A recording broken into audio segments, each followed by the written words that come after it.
વિદ્યાર્થી મિત્રો, હવે આપણે ચેપ્ટર નંબર 1 સ્ટાર્ટ કરીશું, સૂચકાંક. આ ચેપ્ટર પણ તમારા માટે ખૂબ મહત્વનું છે, કેમ કે આ ચેપ્ટર કુલ 12 ગુણનું છે, જેમાં સેક્શન એમાં 1 માર્ક્સનો એક MCQ પૂછાશે.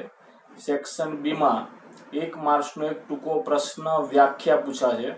સેક્શન બીમાં 2 માર્ક્સનો દાખલો અથવા 2 માર્ક્સની થિયરી. સેક્શન ડીમાં 3 માર્ક્સનો એક દાખલો અથવા થિયરી, પણ મોટા ભાગે 3 માર્ક્સમાં દાખલો જ પૂછાય છે. સેક્શન ઈમાં આ ચેપ્ટરમાંથી કંઈ પૂછાતું નથી. અને સેક્શન એફમાં એક 5 માર્ક્સનો મોટો દાખલો, એમ ટોટલ આ ચેપ્ટર 12 ગુણનું છે.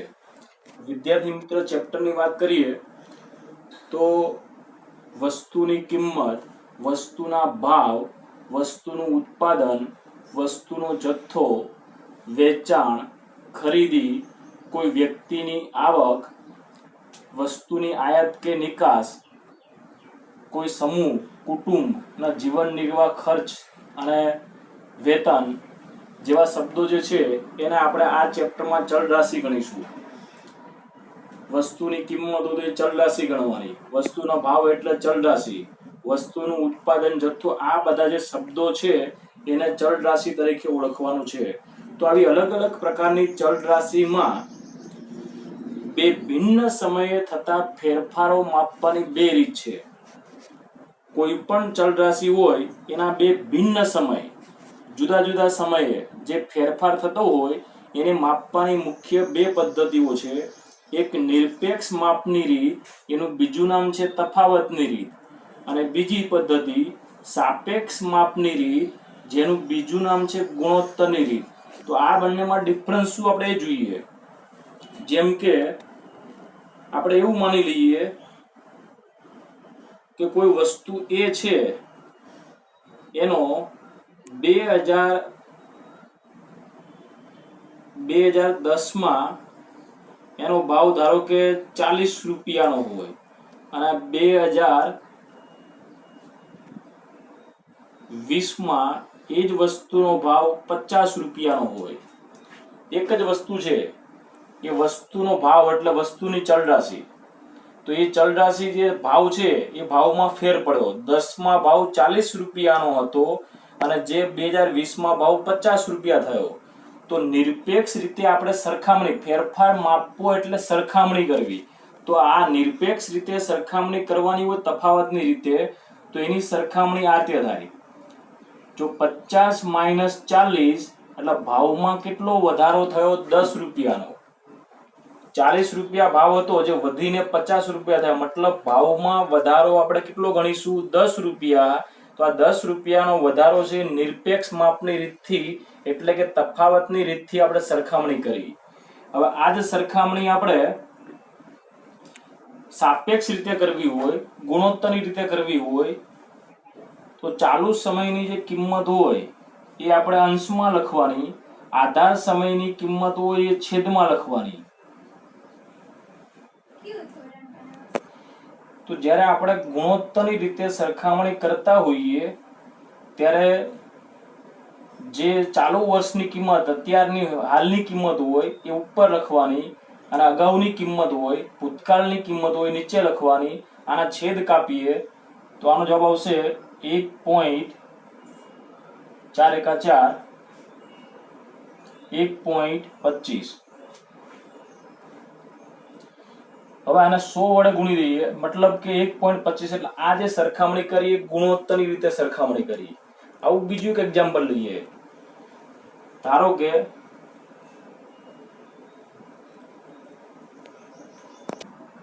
બીજી કોઈ વસ્તુ આપણે બી લઈએ. આ બી વસ્તુ છે એના ધારો કે 2012માં એનો ભાવ 100 રૂપિયાનો હતો અને 2015માં એનો ભાવ વધીને 110 રૂપિયા થયો. હવે આમાં સરખામણી કરીએ તો નિરપેક્ષ માપ એટલે કે તફાવતની રીતે સરખામણી કરવી હોય આમાં, તો શું કરવાનું? જે નજીકનું વર્ષ હોય એની કિંમત આગળ લખવાની અને દૂરના વર્ષ હોય એની કિંમત પાછળ લખવાની. બંનેનો ડિફરન્સ, 100 રૂપિયાનો ભાવ હતો, વધીને 110 થયો, તો ભાવમાં વધારો કેટલો? 10 રૂપિયાનો. તો આ જે સરખામણી કરી એ વિદ્યાર્થી મિત્રો કઈ પદ્ધતિ કહેવાય? તફાવતની રીત કહેવાય, નિરપેક્ષ માપની પદ્ધતિ, જેમાં બાદબાકી કરવાની હોય. તો કેટલા રૂપિયાનો વધારો થયો આપણને એ ખ્યાલ આવશે. હવે આ જ વસ્તુ આપણે ગુણોત્તરની રીતે જોઈએ તો ગુણોત્તરમાં નજીકનું વર્ષ હોય એની કિંમત ઉપર રાખવાની અને ભૂતકાળનું વર્ષ હોય એની કિંમત તમારે છેદમાં રાખવાની. તો આનો જવાબ કેટલો આવશે? 1.10. તો આ જે સરખામણી કરી એને ગુણોત્તરની રીત દ્વારા સરખામણી અથવા સાપેક્ષ માપની રીત દ્વારા સરખામણી કહેવાય. હવે વિદ્યાર્થી મિત્રો આ બંનેમાં શ્રેષ્ઠ પદ્ધતિ કઈ? તો સાપેક્ષ માપની પદ્ધતિ એટલે કે ગુણોત્તરની રીતે વધારે શ્રેષ્ઠ છે. કેમ? જોઈ લઈએ. તો અહીંયા વસ્તુનો ભાવ હતો 50 રૂપિયાનો, 40 રૂપિયાનો અને વધારો થયો 10 રૂપિયાનો. અહીંયા પણ વધારો થયો 10 રૂપિયાનો. તો બંનેમાં વધારો 10 રૂપિયાનો થાય છે એટલે આપણને એવું લાગે છે કે બંનેમાં ભાવ વધારો સરખો થયો છે, પરંતુ અહીંયા કિંમત 40 રૂપિયા હતી ને 10 રૂપિયા વધી છે. અહીંયા કિંમત 100 રૂપિયા હતી ને 10 રૂપિયા થયો છે. તો એની વધારે બેસ્ટ સરખામણી કરવી હોય તો આ પદ્ધતિ. અહીંયા ભાવ 1.25 ગણો એટલે કે 25% વધારો થયો કહેવાય. અહીંયા ભાવ 1.10 એને 100 વડે ગુણી દઈએ એટલે તમને એક્ઝેક્ટ ખ્યાલ આવશે. 125%. આને 100 વડે ગુણી દઈએ એટલે 110%.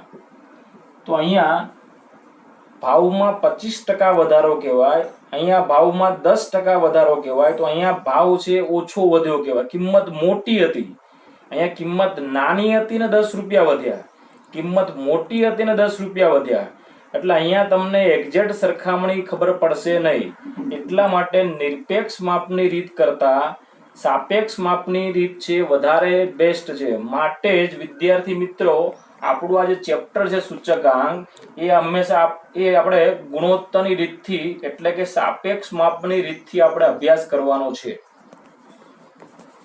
વિદ્યાર્થી મિત્રો હવે જોઈએ સૂચકાંકની વ્યાખ્યા.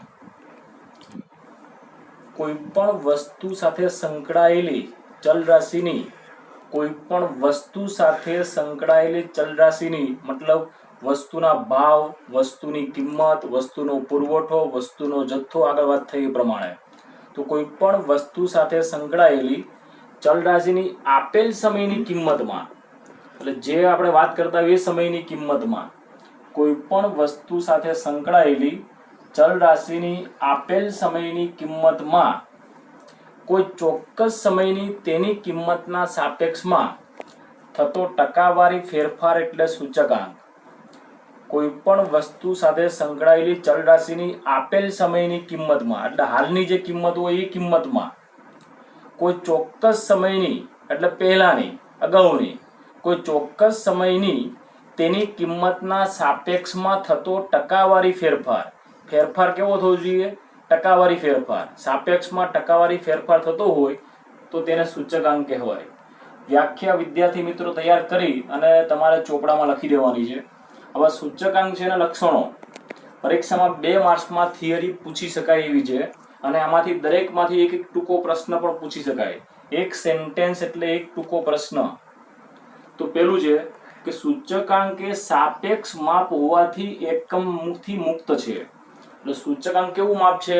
સાપેક્ષ માપ. અને કેવું છે? એકમથી મુક્ત છે.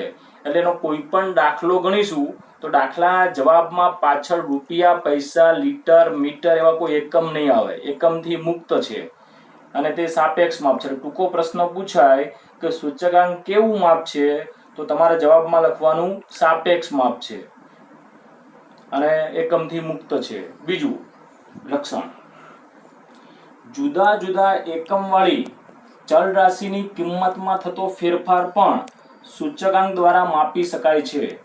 જુદા જુદા એકમવાળી ચલ રાશિની કિંમતમાં મતલબ કે ધારો કે ઘઉંની વાત કરી હોય કે ઘઉંનો જથ્થો એમ કીધું હોય કે 200 કિલોગ્રામ અને પછી એમ કીધું હોય કે 10 ક્વિન્ટલ. તો બંને જગ્યાએ ઘઉંના એકમો કેવા છે? અલગ અલગ, જુદા જુદા એકમવાળી. જુદા જુદા એકમ, વસ્તુ એક જ હોય ઘઉં, પણ બંનેના એકમ કેવા હોય? અલગ અલગ. તો જુદા જુદા એકમવાળી ચલ રાશિની કિંમતમાં થતા ફેરફારો. તો એવી ચલ રાશિ હોય એની કિંમતમાં થતા ફેરફારો પણ સૂચકાંક દ્વારા માપી શકાય છે. તેથી તે કેવું માપ છે? તુલનાત્મક માપ છે. મતલબ કે બે અલગ અલગ સમયની તુલના કરી શકાય છે. એટલે સૂચકાંક કેવું માપ છે? તુલનાત્મક માપ છે. તુલના કરી શકાય છે.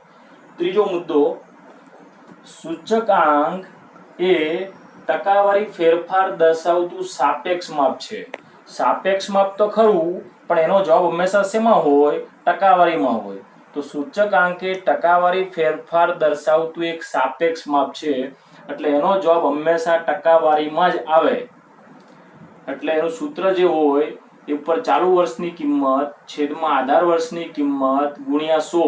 તેના સૂત્રમાં હંમેશા ગુણાકારમાં 100 આવશે, જેના કારણે તેનો જવાબ ટકાવારીમાં જ આવશે.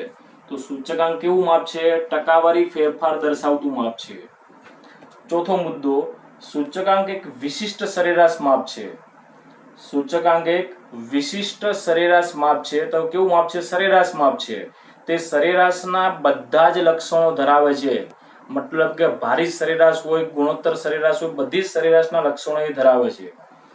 અને છેલ્લો મુદ્દો, સૂચકાંક બે જુદા જુદા સમયની ચલની કિંમતોમાં થતા ફેરફારોની ગુણોત્તર દ્વારા સરખામણી કરે છે. મતલબ કે બે જુદા જુદા સમયની ચલ કિંમતો હોય એનો ફેરફાર ગુણોત્તર દ્વારા થાય છે. અહીંયા આપણે વાત થઈ હતી, વાત થઈ હતી હમણાં અગાઉ, કે સરખામણી કરવાની કેટલી રીત છે વિદ્યાર્થી મિત્રો? બે, સાપેક્ષ રીત અને નિરપેક્ષ રીત. નિરપેક્ષ રીત એટલે આપણે તફાવત કરીએ છીએ. મતલબ કે વસ્તુનો ભાવ 50 રૂપિયા હોય, વધીને 60 રૂપિયા થાય તો વધારો કેટલો થયો? 10 રૂપિયાનો. આને નિરપેક્ષ રીત કે તફાવતની રીત કહેવાય. પણ આ જ વસ્તુની સરખામણી આપણે આ રીતે કરીએ તો અહીંયા વધારો કેટલો થયો? 1.2. તો આ ગુણોત્તર દ્વારા સરખામણી કરી કહેવાય. તો સૂચકાંકની સરખામણી સાપેક્ષ રીતે એટલે કે ગુણોત્તર રીતે કરવામાં આવે છે. તો સૂચકાંક એ કેવું માપ છે? સાપેક્ષ માપ છે અને એકમથી મુક્ત છે. સાપેક્ષ માપ છે અને એકમથી મુક્ત છે. પછી તે શું કરે? જુદા જુદા એકમ વાળી ચલ રાશિની કિંમતમાં થતો ફેરફાર પણ સૂચકાંક દ્વારા માપી શકાય છે. એકમો ભલે અલગ અલગ હોય તો પણ તેની સરખામણી સૂચકાંકથી માપી શકાય. એટલા માટે તુલનાત્મક માપ છે. સૂચકાંક એ ટકાવારી ફેરફાર દર્શાવતું માપ છે. સૂચકાંક એક વિશિષ્ટ સરેરાશ માપ છે. બધા જ સરેરાશના લક્ષણો ધરાવે છે. અને સૂચકાંક જુદા જુદા સમયની ચલ કિંમતોમાં થતા ફેરફારોની ગુણોત્તર દ્વારા સરખામણી કરે. કેવી રીતે સરખામણી કરશે? ગુણોત્તર દ્વારા. આ લક્ષણો બધા તૈયાર કરવાના છે અને તમારે ચોપડામાં લખી દેવાના છે. વિદ્યાર્થી મિત્રો, સૂચકાંકનો બીજો અગત્યનો ટોપિક છે આધાર વર્ષ. આધાર વર્ષ બરાબર ધ્યાનથી સમજજો. આધાર વર્ષ કોને કહેવાય? તો સૂચકાંકની રચનામાં કોઈપણ ચલની વર્તમાન સમયની કિંમતને કોઈપણ ચલની વર્તમાન સમય, વર્તમાન એટલે હાલના સમયની, કોઈપણ ચલની વર્તમાન સમયની કિંમતને ભૂતકાળના જે વર્ષની ચલ કિંમત સાથે સરખાવવામાં તો ભૂતકાળના તે વર્ષને આધાર વર્ષ કહેવાય. હવે આપણે ધારો કે એવું કહીએ કે અત્યારે 2020 નું વર્ષ ચાલે છે, તો આ વર્ષનો ખાંડનો ભાવ એવું માની લઈએ કે આપણે હાલ 45 રૂપિયા છે. તો આપણે ખાંડના ભાવમાં શું કહી શકીએ કે ખાંડના ભાવમાં શું ફેરફાર થયો? તો તમારે ફેરફાર જાણવો હોય તો ખાંડના ભાવની સરખામણી કરવી પડે. તો એના માટે શું કરવું પડે? આની પહેલાનું એટલે કે તમારે ભૂતકાળનું વર્ષ લેવું પડે. માની લો કે 2010માં ખાંડનો ભાવ 30 રૂપિયાનો હોય તો આપણે એવું કહી શકીએ ખાંડના ભાવમાં 15 રૂપિયાનો વધારો થયો. તો આ 45 રૂપિયાની સરખામણી આપણે કયા જોડે કરી? 30 રૂપિયા જોડે. મતલબ કે ખાંડના 2020ના ભાવની સરખામણી આપણે 2010ના ભાવ સાથે કરી. તો આ 2010 એ ભૂતકાળનું વર્ષ છે. તો આ ભૂતકાળનું વર્ષ, હાલના ભાવની સરખામણી ભૂતકાળના જે વર્ષના ભાવ સાથે કરો તો ભૂતકાળના એ વર્ષને આધાર વર્ષ કહેવાય. તો ભૂતકાળનું આ 2010નું વર્ષ છે આધાર વર્ષ કહેવાય. એવી જ રીતે વિદ્યાર્થી મિત્રો, એવું માની લઈએ કે 2015માં ધારો કે ગેસના બાટલાનો ભાવ 500 રૂપિયા હતો એવું ધારી લઈએ, આપણે કિંમત જે હોય ધારી લઈએ કે 500 રૂપિયા હતી. તો ગેસના બાટલાના ભાવમાં શું ફેરફાર થયો એ આપણે જાણવું હોય તો તમારે શું કરવું પડે? ફેરફાર, ભાવ વધ્યો ઘટ્યો, શું થયું એ જાણવું હોય તો એની સરખામણી કરવી પડે. તો 2015ના ભાવની સરખામણી આપણે 2009ના ભાવ સાથે કરીએ. 2009માં ધારો કે 400 રૂપિયાનો ભાવ હોય તો 15નું વર્ષ છે વર્તમાન વર્ષ કહેવાય, કે આ 15ના વર્ષની આપણે સરખામણી કરવી છે. અને કોની સાથે સરખામણી કરવી છે? 2009ના ભાવ સાથે. તો 2009 એ 15 કરતા જૂનું વર્ષ, ભૂતકાળનું વર્ષ છે. તો આ 2009 છે એને આધાર વર્ષ કહેવાય, અને 2015 છે એ વર્તમાન વર્ષ અથવા ચાલુ વર્ષ કહેવાય. ફરીથી એકવાર જોઈ લઈએ કે સૂચકાંકની રચનામાં કોઈ ચલની, એટલે ગેસના બાટલાના ભાવ, કોઈ ચલની વર્તમાન સમયની કિંમતને, એટલે આ 2015 એ આપણે સરખાવવાનો ઉપયોગ કરવો છે, એટલે આ વર્તમાન સમય ગણવાનું. વર્તમાન સમય એટલે એવું નહીં કે આજનું જ વર્ષ, આ વખતનું. આપણે જે વર્ષની સરખામણી કરવા માંગતા હોઈએ એ વર્તમાન સમય કહેવાય. તો કોઈ પણ ચલની વર્તમાન સમયની કિંમતને આપણે આની સરખામણી કોની સાથે કરવી છે? 2009 સાથે. તો ભૂતકાળના જે વર્ષની ચલ કિંમત સાથે સરખામણી કરવામાં આવે, ભૂતકાળના તે વર્ષને આધાર વર્ષ કહેવાય. હવે વિદ્યાર્થી મિત્રો, આની વ્યાખ્યા તમારે લખીને તૈયાર કરી દેવાની છે. હવે ચાલુ વર્ષ કે વર્તમાન વર્ષ કોને કહેવાય? તો બેઝિક જોઈએ કે ભૂતકાળના વર્ષની કિંમત સાથે જે કિંમત સરખાવવામાં આવે, આ 2015નું વર્ષ છે પ્રવર્તમાન વર્ષ કહેવાય અથવા તો ચાલુ વર્ષ કહેવાય. અને 15ની સરખામણી આપણે 2009 સાથે કરી એટલે આ ભૂતકાળનું વર્ષ કહેવાય. જેને સરખામણી કરવાની હોય એ ચાલુ વર્ષ, અને જેની સાથે સરખામણી કરવી હોય એ આધાર વર્ષ. તો ચાલુ વર્ષ કે પ્રવર્તમાન વર્ષની વ્યાખ્યા જોઈએ કે જે વર્ષ કે સમયની ચલ કિંમતને આધાર વર્ષની કિંમત સાથે સરખાવવાની હોય તો તે વર્ષને ચાલુ વર્ષ કે પ્રવર્તમાન વર્ષ કહેવાય. મતલબ આધાર વર્ષની કિંમત સાથે જેની સરખામણી કરવાની હોય તે વર્ષને શું કહેવાય? પ્રવર્તમાન વર્ષ કે ચાલુ વર્ષ કહેવાય. આની વ્યાખ્યા પણ તમારે લખીને તૈયાર કરી દેવાની છે. હવે જોઈએ કે આધાર વર્ષમાં શું ધ્યાન રાખવાનું. પરીક્ષામાં તમારે 2 માર્ક્સનો પ્રશ્ન પૂછાય અથવા ટૂંકા પ્રશ્ન પૂછાય તો આધાર વર્ષ વિશે પૂછાય તો આધાર વર્ષની વ્યાખ્યા અને નીચેની આ બધું સમજૂતી આપવાની છે. વિદ્યાર્થી મિત્રો, ખાસ દરેક મુદ્દામાં ધ્યાન રાખજો. આધાર વર્ષ કેવું હોવું જોઈએ? તો આધાર વર્ષ એ સામાન્ય કે પ્રામાણ્ય હોવું જોઈએ. સામાન્ય કે પ્રામાણ્ય એટલે કેવું? તો જે વર્ષને આધાર વર્ષ લઈએ તે વર્ષમાં અતિવૃષ્ટિ, અનાવૃષ્ટિ, ધરતીકંપ જેવી કુદરતી ઘટનાઓ, આ બધી કુદરતી ઘટનાઓ છે. યુદ્ધ, બળવો, હુલ્લડ, હડતાલ, આંદોલન, આ જેવી ઘટનાઓ છે માનવ સર્જિત ઘટનાઓ છે. અને રાજકીય ઘટનાઓ, આર્થિક ઉથલપાથલ, આ કૃત્રિમ ઘટનાઓ છે. તો આવી ઘટનાઓથી મુક્ત હોવું જોઈએ. એટલે જે વર્ષને આધાર વર્ષ તરીકે લેવું હોય એવા વર્ષમાં આ પ્રકારની ઘટનાઓ ન બની હોય ધ્યાન રાખવું જોઈએ. મતલબ કે જો આવી ઘટના બની હોય તો એ સમયમાં વસ્તુના ભાવ કાં તો એકાએક વધી જાય છે કાં તો ભાવ એકાએક ઘટી જાય છે. એટલે આ સામાન્ય કે પ્રામાણ્ય વર્ષ લેવાનું, મતલબ કે આ પ્રકારની ઘટનાઓથી મુક્ત હોય એવું વર્ષ લેવાનું. આધાર વર્ષ પસંદ કરતી વખતે ખૂબ લાંબા ભૂતકાળનું વર્ષ ન હોવું જોઈએ. મતલબ કે અગાઉનું વર્ષ હોય આધાર વર્ષ તરીકે લઈ શકાય, અથવા નજીકનું વર્ષ હોય એને આધાર વર્ષ તરીકે લેવામાં આવે છે. જો આધાર વર્ષની પસંદગી કરતી વખતે ધ્યાન રાખવામાં ન આવે, એટલે કે આધાર વર્ષમાં આવી કોઈ ઘટના બનેલી હોય અને વસ્તુના ભાવ કે વસ્તુની કિંમતો એકાએક વધી ગઈ હોય કે કિંમતો ઘટી ગઈ હોય તો તેના કારણે મળેલા પરિણામો ગેરમાર્ગે દોરે છે અને સાચી વાસ્તવિક પરિસ્થિતિનો ખ્યાલ મેળવી શકાતો નથી. એટલે આધાર વર્ષની પસંદગીમાં વિદ્યાર્થી મિત્રો ખાસ ધ્યાન રાખવું પડે કે એમાં આ પ્રકારની કોઈ ઘટના ન સર્જાય એ પ્રકારનું આધાર વર્ષ લેવું જોઈએ. આધાર વર્ષનો સૂચકાંક હંમેશા વિદ્યાર્થી મિત્રો કેટલો હોય છે? 100. આ મોસ્ટ આઈએમપી પ્રશ્ન છે, ટૂંકો યાદ રાખજો. આધાર વર્ષનો સૂચકાંક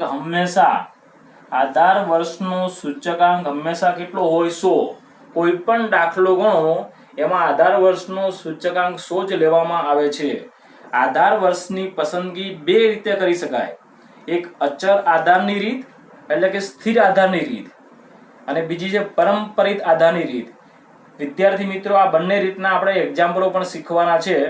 અચલ આધારની રીત મતલબ દર વર્ષે આધાર વર્ષ એક જ હોય, આધાર વર્ષ બદલાતું ન હોય, આધાર વર્ષ સ્થિર હોય, અચળ હોય. એક વખત આધાર વર્ષ નક્કી કર્યું પછી બદલવામાં આવતું નથી.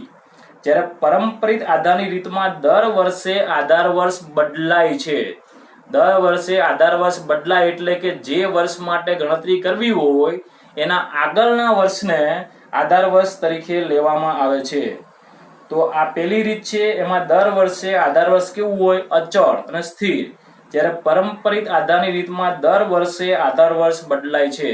આ પણ બે અગત્યના ટૂંકા પ્રશ્ન છે કે કઈ રીતમાં આધાર વર્ષ દર વર્ષે બદલાય? તો પરંપરિત આધારની રીત. કઈ રીતમાં દર વર્ષે આધાર વર્ષ બદલાતું નથી એટલે કે સ્થિર હોય છે, એક જ હોય છે, તો એ અચળ આધારની રીત. આ થિયરી બરાબર સમજી અને તૈયાર કરી દેવાની થશે. તો હવે જોઈએ આપણે આજે આધાર વર્ષની રીત મુખ્ય બે હતી નક્કી કરવાની, એના સૂત્ર. તો પહેલી રીત હતી અચળ આધારની રીત. તો અચળ આધારની રીતે તમારે સૂચકાંક નક્કી કરવું હોય તો એનું સૂત્ર છે સૂચકાંક બરાબર ચાલુ વર્ષની ચલ કિંમત અંશમાં લેવાની. જે આધાર વર્ષ નક્કી કર્યું હોય એની આધાર વર્ષની ચલ કિંમત છેદમાં લેવાની ગુણ્યા 100. એટલે સૂત્ર આવું બનશે: સૂચકાંક બરાબર ચાલુ વર્ષની ચલ કિંમત છેદમાં આધાર વર્ષની ચલ કિંમત ગુણ્યા 100. આને બીજી રીતે લખવું હોય તો સૂચકાંકનો સંકેત i છે, સૂચકાંકને i વડે દર્શાવાય. ચાલુ વર્ષની ચલ કિંમત હોય એને P1 કહેવાય, આધાર વર્ષની ચલ કિંમત હોય એને P0 કહેવાય, ગુણ્યા 100. એટલે આ કે આ બેમાંથી કોઈ પણ સૂત્ર લઈ શકાય. જો આ એક વસ્તુ માટે વાત થઈ કે એક જ વસ્તુના જુદા જુદા વર્ષના ભાવ હોય. હવે એક વસ્તુની જગ્યાએ n વસ્તુઓનો સમૂહ આપેલો હોય, એક કરતા વધારે વસ્તુ હોય ત્યારે n વસ્તુઓના સમૂહ આપેલા હોય ત્યારે ભાવનો સામાન્ય સૂચકાંક અથવા ભાવની જગ્યાએ જથ્થો પણ લખી શકાય. તો જથ્થાનો સામાન્ય સૂચકાંક, અહીંયા ભાવ હોય તો ભાવ લખવાનું. ભાવનો સામાન્ય સૂચકાંક કયો થાય? સિગ્મા P1/P0 ગુણ્યા ભાગ્યા n. n એટલે વસ્તુઓની સંખ્યા. 3 વસ્તુ હોય તો 3 વડે ભગાય, 4 વસ્તુ હોય તો 4 વડે, 5 વસ્તુ હોય તો 5 વડે, ગુણ્યા 100. એટલે પેલા P1/P0 કરવાનું, પછી એનો સિગ્મા એટલે સરવાળો કરવાનો, એનો જવાબ જે મળે એને n વડે ભાગવાનો અને પછી એને 100 વડે ગુણવાના. એટલે આપણને ભાવનો સામાન્ય સૂચકાંક મળે. આ સૂત્ર ક્યારે વાપરવાનું? એક કરતા વધારે વસ્તુ હોય ત્યારે. વિદ્યાર્થી મિત્રો, ભાવ સાપેક્ષ લખેલું હોય ત્યારે તમારે ભાવ એટલે P, પ્રાઇઝ. તો ભાવ સાપેક્ષનો મતલબ થાય P1/P0, અને ભાવ સાપેક્ષની ટકાવારી હોય ત્યારે P1/P0 ગુણ્યા 100. ધ્યાન રાખવાનું, એકલું ભાવ સાપેક્ષ છે મતલબ કે 100 વડે ગુણ્યા નથી, 100 વડે ગુણવાના બાકી છે P1/P0. અને ભાવ સાપેક્ષની ટકાવારી કોઈ જગ્યાએ હોય તો ટકાવારી મતલબ 100 વડે ગુણાકાર થઈ ગયેલો છે. તો જ્યાં P1 નો મતલબ થાય ચાલુ વર્ષનો ભાવ, P એટલે પ્રાઇઝ, અને P0 એટલે આધાર વર્ષ જે નક્કી કર્યું હોય આધાર વર્ષનો ભાવ. આધાર વર્ષ હંમેશા કેવું હોય? ભૂતકાળનું હોય, દૂરનું વર્ષ હોય. એ જ રીતે જથ્થા સાપેક્ષ અને જથ્થા સાપેક્ષની ટકાવારીમાં શું ફરક પડે? તો જથ્થો એટલે ક્વોન્ટિટી, જથ્થા સાપેક્ષ મતલબ કે જથ્થાની સરખામણી. ચાલુ વર્ષના જથ્થાની આધાર વર્ષના જથ્થા સાથે સરખામણી કરો એને જથ્થા સાપેક્ષ કહેવાય. આમાં ગુણાકારમાં 100 હોતા નથી. જથ્થા સાપેક્ષની ટકાવારી મતલબ ચાલુ વર્ષના જથ્થાની આધાર વર્ષના જથ્થા સાથે સરખામણી કરી અને 100 વડે ગુણવામાં આવે એટલે ટકાવારી માપ. તો ખાલી જથ્થા સાપેક્ષ લખ્યું હોય ત્યારે Q1/Q0 અને જથ્થા સાપેક્ષની ટકાવારી લખી હોય ત્યારે Q1/Q0 ગુણ્યા 100. Q1 નો મતલબ ચાલુ વર્ષનો જથ્થો, Q0 એટલે આધાર વર્ષનો જથ્થો. તો વિદ્યાર્થી મિત્રો આ જે સૂત્ર છે અહીંયા ચાલુ વર્ષની ચલ કિંમત, તો ભાવ હોય તો P1/P0 લખાય અને જથ્થો હોય તો Q1/Q0 લખી શકાય, લખવું જરૂરી નથી, યાદ રાખજો. હવે બીજી રીત છે પરંપરિત આધારની રીત. પરંપરિત આધારની રીત એટલે એમાં દર વર્ષે આધાર વર્ષ બદલાય છે, મહત્વનો મુદ્દો ધ્યાન રાખજો. આનું સૂત્ર સૂચકાંક બરાબર ચાલુ વર્ષની ચલ કિંમત ભાગ્યા અગાઉના વર્ષની ચલ કિંમત ગુણ્યા 100. મતલબ કે 2019 માટે ગણતરી કરવી હોય તો 2019 નું વર્ષ એ ચાલુ વર્ષ કહેવાય અને એનું આગળનું વર્ષ એટલે 2018 કહેવાય. તો 18 ના વર્ષની કિંમત 19 માટે 18 છે આધાર વર્ષ કહેવાય, આગળનું વર્ષ. 18 માટે ગણતરી કરવી હોય તો 17 એનું આધાર વર્ષ કહેવાય. 17 માટે ગણતરી કરવી હોય તો 16 એનું આધાર વર્ષ. 2010 માટે ગણતરી કરવી હોય તો એનું આગલું વર્ષ એટલે 2009 એનું આધાર વર્ષ. મતલબ કે આ રીતમાં દર વર્ષે આધાર વર્ષ બદલાશે. જે વર્ષ માટે ગણતરી કરવી હોય એનું અગાઉનું વર્ષ એ આધાર વર્ષ ગણાશે. તો આનું સૂત્ર આવશે સૂચકાંક બરાબર ચાલુ વર્ષની ચલ કિંમત અપોન અગાઉના વર્ષની ચલ કિંમત ગુણ્યા 100. એક નોંધ યાદ રાખજો, આ રીતમાં હંમેશા પ્રથમ વર્ષનો સૂચકાંક 100 જ લેવામાં આવશે. વિદ્યાર્થી મિત્રો હવે ત્રીજું સૂત્ર છે એ અચલ આધારના સૂચકાંકનું પરંપરિત આધારના સૂચકાંકમાં રૂપાંતર.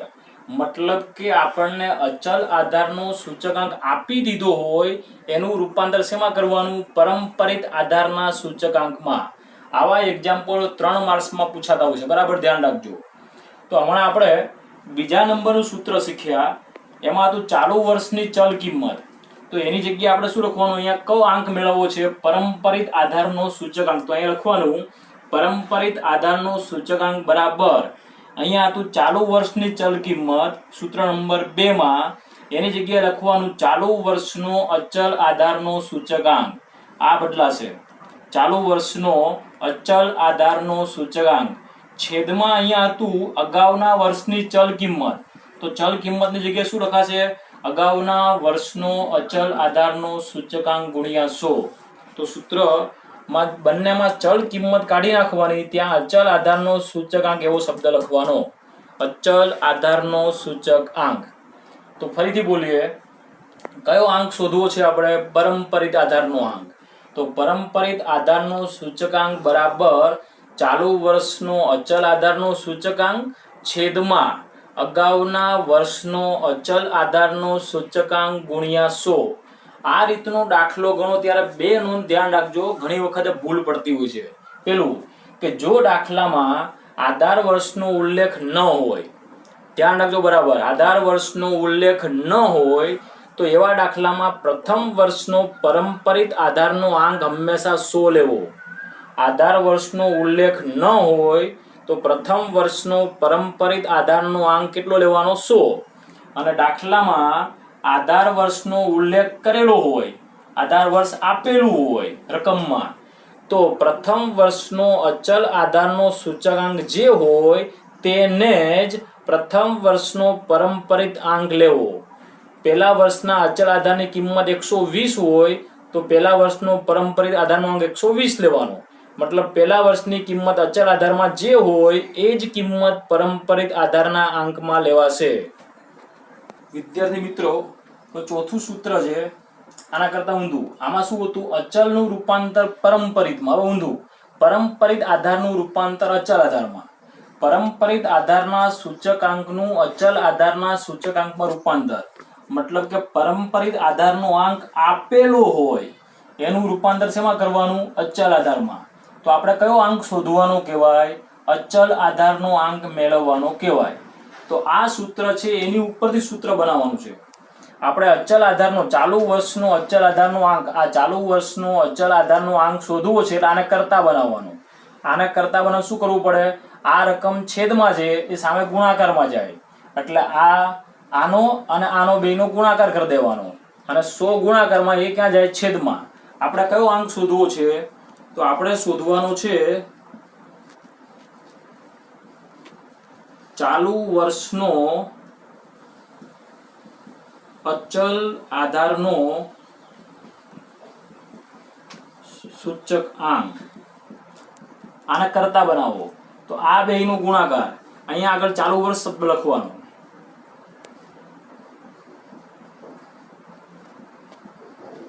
ચાલુ વર્ષનો પરંપરિત આધારનો સૂચકાંક આનો અને એની સાથે આનો ગુણાકાર. અહીંયા પણ આગળ ચાલુ વર્ષ લખવાનું. ચાલુ વર્ષના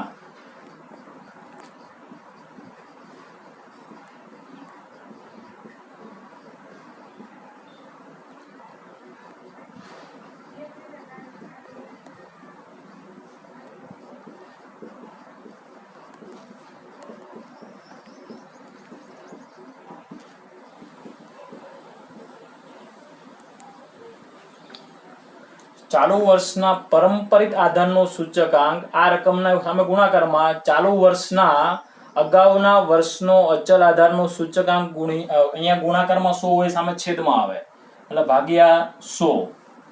તો સૂત્ર કેવું બનશે વિદ્યાર્થી મિત્રો? ચાલુ વર્ષનો અચલ આધારનો સૂચકાંક બરાબર અચલ આધારનો આંક મેળવવો છે તો સામે કોનો ગુણાકાર? ચાલુ વર્ષનો પરંપરિત આધારનો સૂચકાંક ગુણ્યા ચાલુ વર્ષના અગાઉના વર્ષનો અચલ આધારનો સૂચકાંક. આમાં પરંપરિત છે, આમાં અચલ છે, યાદ રાખજો, બંને ભૂલ ના થાય. અને ભાગ્યા 100.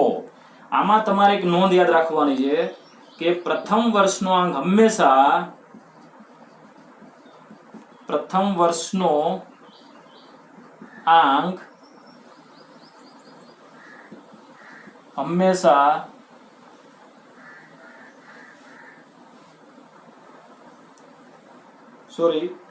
એક મિનિટ.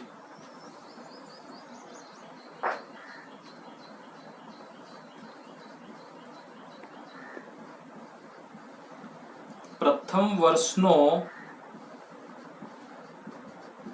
અચલ આધારનો આંક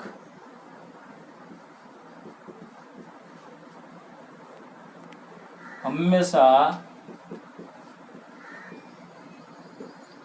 પ્રથમ વર્ષના